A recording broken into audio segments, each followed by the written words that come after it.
Everyone, welcome back to Sunny Live Show. Thank you so much guys for tuning in. Well guys, I'm back again with Mzansi Super Series and namhlanje sikhuluma ke my brother's keeper. Yazi yabhlungu ke into esibuka lapha yana.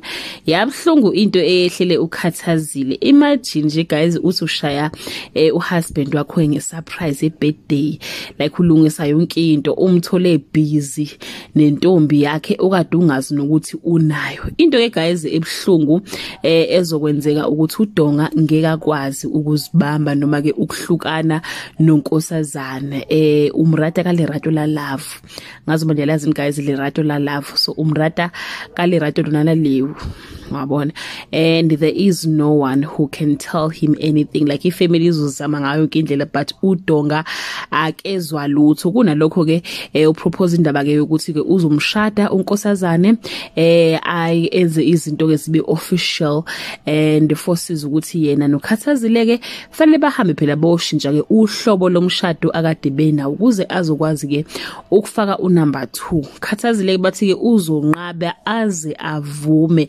impilo guys ngeke saphinda ifane nakuqala kodwa guys bose ngazi uthi ke lokho uDonga kufunayo akukhona lokho kufuna ke unkosazana bathi ke ngomhla ka 26 September uDonga will grow frustrated and disappointed in Nkosazana's offering when his expectations of her are unmet.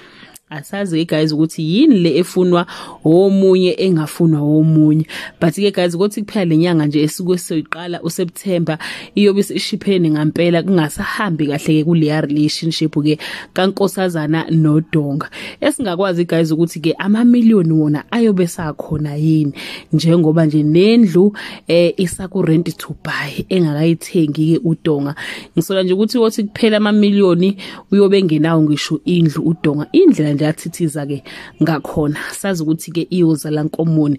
That bring us to the end of this video. Do leave your comment below and share your opinion. Bye.